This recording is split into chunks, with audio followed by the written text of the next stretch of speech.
అందరికీ నమస్కారం అండి. ఈరోజు మనం ఒక సాంప్రదాయమైన రుచికరమైన ఇంటి వంటకం చేయబోతున్నాం. అదేమిటంటే ఒక్క చుక్క నీళ్లు లేకుండా అచ్చం పాలతోనే చేసే బెల్లం పొంగల్. సాధారణంగా పొంగల్ అనగానే నీళ్లతో చేస్తారని అందరూ అనుకుంటారు. కానీ ఈరోజు మేము పాలు మాత్రమే ఉపయోగించి చాలా సాఫ్ట్గా మంచి చక్కని సువాసనతో పిల్లలకి పెద్దలందరికీ నచ్చే విధంగా తయారు చేయబోతున్నాం. అయితే ఆలస్యం ఎందుకు, అచ్చం పాలతో చేసే బెల్లం పొంగల్ రెసిపీని స్టార్ట్ చేద్దాం. వచ్చేయండి.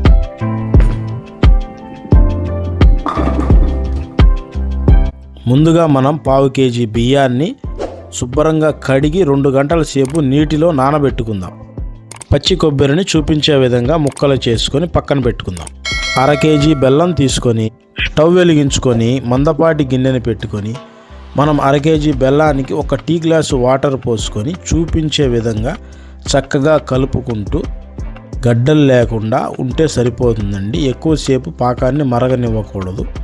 చూపించే విధంగా చూసుకుంటూ చక్కగా అడుగు పట్టకుండా చూసుకొని ఇలా మన టీ జల్లెడలో అదంతా మనం వడపోసుకుంటే లాస్ట్లో ఏవైనా రాళ్ళు కానీ నలకలు కానీ ఉంటే చూపించే విధంగా చక్కగా వస్తాయండి.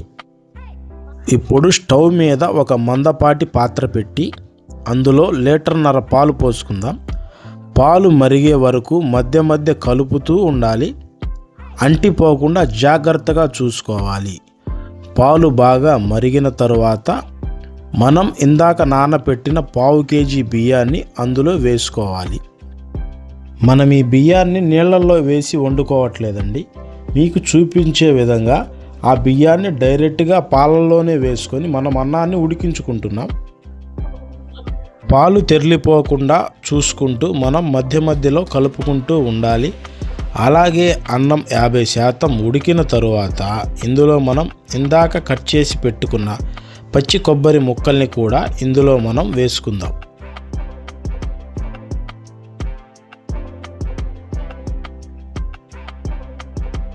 ఇది ఉడికేలోపు మనం 5 నుంచి 6 యాలకులను తీసుకొని చక్కగా పొడి చేసి పక్కన పెట్టుకుందాం. పాలల్లో అన్నం చక్కగా ఉడికిందండి. ఇలా మీకు చూపించే విధంగా అన్నాన్ని చాలా స్మూత్గా అన్నాన్ని పూర్తిగా చిమడ పెట్టుకుంటేనే అన్నానికి రుచి వస్తుంది. ఇప్పుడు ఇందులో మనం ఇందాక వడకట్టి పెట్టుకున్న బెల్లం పాకాన్ని పోసుకుందాం. ఇందులో మనం బెల్లం పాకం పోసేటప్పుడు బెల్లం పాకం పూర్తిగా చల్లారిన పాకాన్నే మనం వాడాలండి. లేకపోతే మనం పాలతో చేసిన వంట కదండి, పాలు విరిగిపోయే ప్రమాదం ఉంటుంది. ఇప్పుడు ఇందులో మనం ఇందాక పొడి చేసి పెట్టుకున్న యాలకుల పొడిని కూడా వేసుకుందాం. ఇప్పుడు ఈ మిశ్రమాన్ని చక్కగా కలుపుకుంటూ 2 నిమిషాల పాటు సిమ్ములో పెట్టుకొని మనం చూపించే విధంగా కలుపుకుందాం. ఇప్పుడు ఇందులో మనం కావాల్సినన్ని జీడిపప్పులను కూడా వేసుకొని 1 నిమిషం పాటు కలుపుకొని స్టవ్ కట్టేసుకుందాం. ఇందులో మీరు కావాలనుకుంటే ముద్దపప్పును కూడా ట్రై చేయండి, చాలా బాగుంటుంది.